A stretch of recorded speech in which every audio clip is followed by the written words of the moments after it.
All right, guys, it's about that time. Chris Brooks here with you. I was so close to doing this thing right tonight, right out of the gate.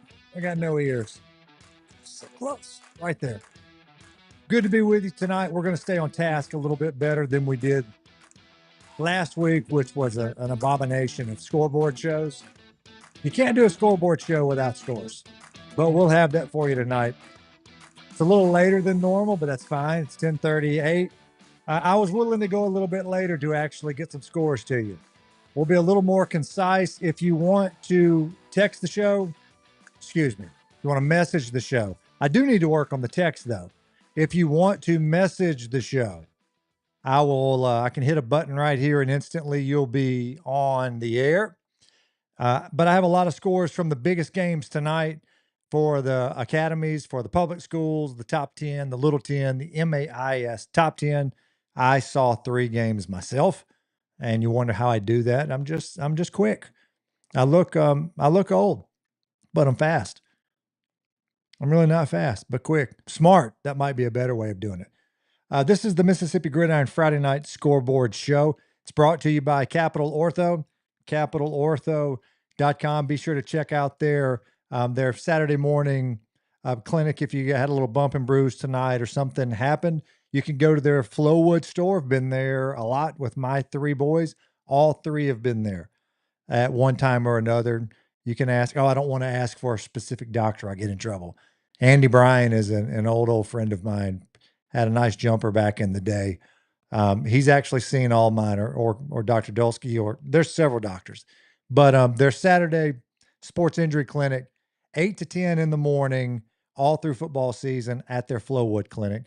We're also brought to you by soundcomav.com, soundcomav.com. And my good buddy Keith Lofton, appreciate him. The show also brought to you by the Rogan Jackson, Luke Abney. A lot of you know him. Responsible for the gear I'm wearing here. Love these shirts. This is something called Collars and Co. It's like a really stiff, hard to. It's like Brooksy proof. I can't mess this up. But love these shirts, and Luke's an awesome friend of mine and a big supporter of high school sports and sports in general in our area. Check out his store at the Rogue. I know he has a sale this week coming up on Wolf and Shepherd shoes, a trunk show, 15% off any pair of those Wolf and Shepherd shoes. Starts Thursday, ends Tuesday. Coincides with the NFL's start Thursday through Monday Night Football. Rob Gronkowski sports these shoes. I've seen them. They look awesome. Matt Leinart amongst some other guys. And we're also brought to you by Country Pleasing Sausage, made I wanted to do that like Matt Wyatt, because Matt does a lot with my friend Henry Cooper down there, but I can't do the inflection that Matt does. So I'm not going to try and do it. I filled in for Matt on his show today on Wednesday. A little embarrassed that I tried to open the show in Matt Wyatt character. It didn't work, but I gave it a shot. Made down in Florence, Mississippi at Henry's Country Meat Packers. Get down there, support what they're doing with Country Pleasing. I think they're pretty much the sausage of everybody at this point. Whether you're in state, in Starkville, pulling for state, Ole Miss and Oxford, or wherever that is. I know I see Henry all over the place. Awesome dude too, by the way. And let's get to some of these scores. All right. If you have a message, there we go, Scott. Look, watch this, Scott. Send a message in on Facebook, bam, you're on the screen. And then just like that, you're gone. But you got a little bit of FaceTime. Couple of scores. I was at Germantown, and some thoughts on the games, but I want to be concise. We're already here at the 4-minute mark. This is going to be a 15-minute show. It'll be quick. Some thoughts about what happened around the state and where we are at this point. Our top overall team, number 1, Tupelo, they beat Christ Presbyterian, a team out of Tennessee, a good team out of Tennessee. And that's the no doubt number 1 team in Mississippi right now. They'll get things figured out as they go, but they're loaded with talent. Madison Central, number 2, goes down at home to number 4, Brandon. I saw the second quarter of this one. Brandon played without Tyson Robinson, their stud junior running back, and that was a close game all the way through it. Brandon's different this year. Of course, Lance Pogue is in his first year as the head coach. That's a different team. I think the score last week probably gave people the wrong impression of where that Brandon team is. That was a game all the way through most of the third quarter until Brandon just they fell apart. Just mistakes, couple pick sixes, and that score got out of hand. But that was competitive. And if they get healthy, get the running back, to go to Madison and beat a Toby Collins coach team 17-7 to go on the road and do that, that says a lot about the team that Brandon has. Don't write them off yet. That's all I'd tell you. Okay. Don't write them off yet. But that was a huge matchup here in the metro area. Starkville, after a huge win last week in which Kingston Johnson goes nuts, they lose tonight to West Point 48-15. I don't know what that says about Starkville. Have to make a few calls. They beat Oak Grove 57-54 last week. I know Starkville's inexperienced, a little young, so maybe that shouldn't be shocking. And West Point is West Point. You know, speaking of West Point, I saw Brandon Walker on my TV this week as Barstool Sports makes the move to Fox Sports. It's just a little surreal. Knowing Brandon from covering around here, a West Point grad, which is why I bring that up, used to message me every year if West Point was not ranked appropriately. West Point is what they are. And they beat Starkville big tonight. So I think that says more about West Point at this point. What else do we have here? Grenada, our number 5 team, pick up a 34-14 win over Winona. That's a good Grenada team again, defending state champs. Michael Fair as good a coach as there is in the state, just hands down. Oak Grove loses to Germantown 37-12. I went to the first quarter of this. Oak Grove could not have started that game any worse. Just had some issues defensively. Germantown gets it, goes down and scores, 3 and out for Oak Grove. Germantown gets it again. You have a busted coverage, guy right up the seam, a running back, 1 or 2 plays, long touchdown pass from King White, who's a very underrated quarterback for Germantown. And Germantown lays it on them 37-12. I think that was 23-0 early. I'm pretty sure it got to that point. But, Oak Grove still has to figure some things out. They have talent. Quarterback Kellen Hall, I wasn't there long enough to really see, what he was going to do. But he put up big numbers last year. And I've had several people, a couple of people, I shouldn't say several. There's 2 people I really listen to on quarterbacks in Mississippi, and they're big supporters of Kellen Hall. So I know the kid can play. They've got to figure out some other things. And I wouldn't write them off. It's early. This is non-conference. Germantown lost last week to Northwest Rankin, but I know that Germantown team is good. So 37-12 win for Germantown. Oak Grove will be in the thick of it. The reason we bring up Oak Grove too, because Brandon picks up a win. So it looks like Brandon is the favorite down in 7A South. You have Oak Grove sitting there. You wonder what Petal can do. Ocean Springs, I think, had a big win tonight. We'll get to that here in a minute. And then in the north, you're talking Tupelo, and then we'll see if a Madison Central or Oxford picked up a win tonight. We'll get into that here in just a second, if one of those can challenge. Picayune, I need a cough button here. Picayune picks up a 27-13 win over North Shore. That's a team, I believe, out of Louisiana. Love it when our top teams in Mississippi go out of state and win. Makes us look good. And Picayune is really good at making Mississippi look good. They picked up a big win over Gulfport last week, 31-28. And I've got a lot of messages coming through here. This coming in from Bradley Greer. I'm going to recycle this real quick. League Central, appreciate that, Bradley. Let's see, Scott Pence, Brandon offense struggled. They did, and we're going back to that a little bit. I'm still learning the software, learning the equipment here in the studio, but we'll get it. Brandon did struggle, but that's a different Brandon team this year than they've had in the past under Sam Williams. I would just keep that in mind with Lance Pogue at the helm there. It's going to be different. League Central win over Wayne County on the road. I think that's what Bradley's saying. 2A Wesson beats 5A North Pike 44-15. That's from Cody White. If you have scores, drop them in here because I'm not going to get to everything. I'm going to get to the ranked games for the most part. If you have other stuff, I just didn't have enough to get to it. And Bradley says, Oxford beats South Panola 29-13. Problems in Batesville. Give him a little FaceTime there. I did say I would give people FaceTime if they sent in. Here we go. Cody, you get your picture on there too. I saw the Oxford score early in the year. I would not put that on South Panola. I know Oxford is good. They are very well coached with Chris Cutcliffe, but they have talent. They had upper class talent already, and they have a 10th grade group that has a chance to really do something there in the next couple of years. So I wouldn't jump off the South Panola bandwagon yet just because they lost to Oxford, because I think that Oxford team is going to be really good. Let's see here. A couple of others real quick.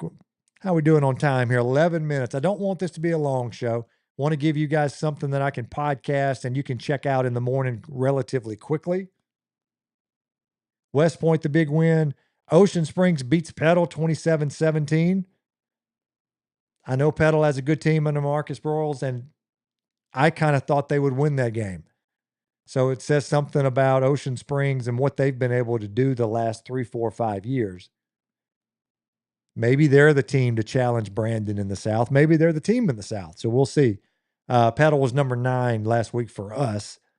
At Mississippi Gridiron, Ocean Springs was number 10 overall. So that's a mild upset, but that's 2 good football teams. Okay, real quick. Little 10. JA beat Leak 48-21. I saw a little bit of that one. That was the 3rd game I got to. JA is really, really good. That game was not a 48-21 game. I believe it was 48-14 at the half. And it felt like one of those games that JA could name the score. And just if you're not familiar with Leak this year, they have George Wilcox under center, the state leader last year in passing yards. College coaches, any of you watch this, call George Wilcox. I've seen that kid 3 or 4 times now, and I don't understand why he doesn't have more opportunities. Like, the kid's tough. He got beat up a little tonight, but did a good job avoiding. Look, JA probably has 5 Division I kids on that defense, maybe 6 or 7. I had to sit down and go through it again. And that kid handled it. George Wilcox, Leak Academy, but JA handled them pretty easy. Another big one. MRA, product placement here. There you go, Canes. I don't get anything out of that deal, though. I should as much as my boys eat chicken from Canes. MRA 49-21 over Hartfield. That was at Hartfield. That's going to have to suffice for the cough button tonight. MRA is just too deep. That was a closer game. It was 21-21 for a lot of it. And Hartfield has more guys, I believe, going both ways. More big talent guys going both ways. And I think I believe they wore out tonight more than anything. And MRA tacked on, and a couple of late touchdowns in that one to make it a bad score. They are without a doubt the second best team in the MAIS at the very least. MRA is going to challenge JA.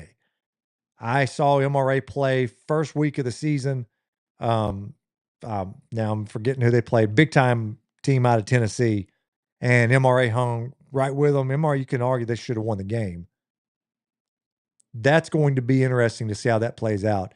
MRA has the horses and the quarterback in Sam Stockett to beat JA. But JA, I'm just telling you, from what I saw tonight, their quarterback, Joseph Walker, I didn't see the second half, but I'm guessing they really took their foot off the gas, and that's how that ended up 48-21. But MRA, a big winner, 49-21. The last Noxubee score, our number 3 team in the Little 10, the last score I saw there was 22-6, but that was at the half over Kemper County. Choctaw County beats New Hope 35-24. Choctaw County has a real shot at another state championship. Heidelberg, that's a 2A team, over Quitman 48-7. Heidelberg's loaded. several Division I kids on that team. Park Lane is number 7, 48-7 over Cathedral. They win big. Charleston beating North Panola. East Webster, that's 43-0 over Nanawaya. My kid asked me about Nanawaya this year, what that is. This week, it came up somehow. If you're from Mississippi, you got to know about Nanawaya.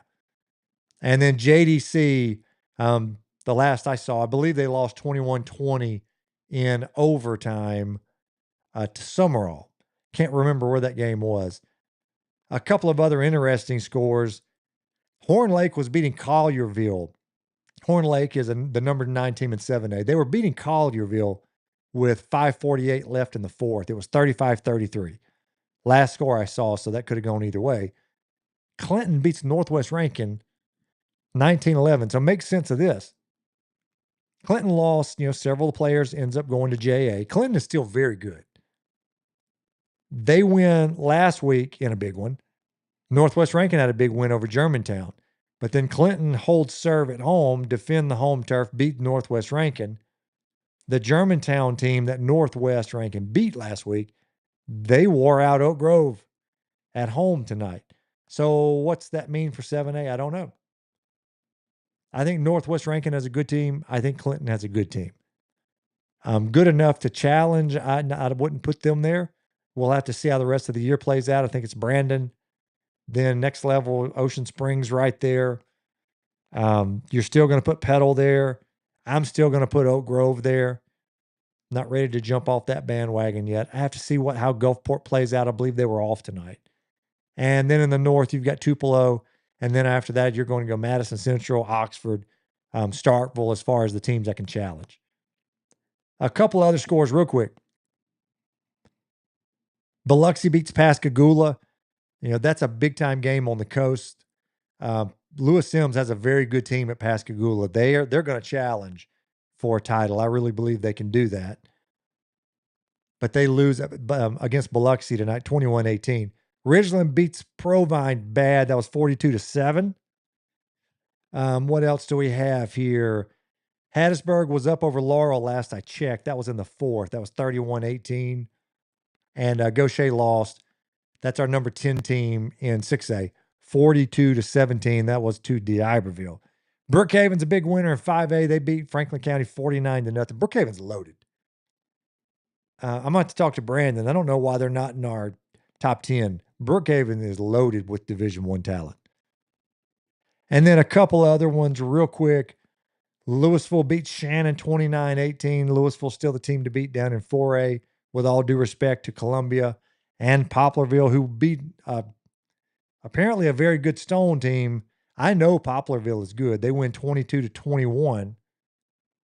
Kosciuszko beats Florence bad tonight, 42-0. That's a little eye-opening because Florence was ranked in 5A, number 7 or 8. And then I know that we had Kosciuszko ranked 5th in 4A. And then a couple of others, real quick before we will wrap this up. We got our academy scores in here. Copiah, big winner, 27-0 over ACCS. Copiah is really good. They have a chance.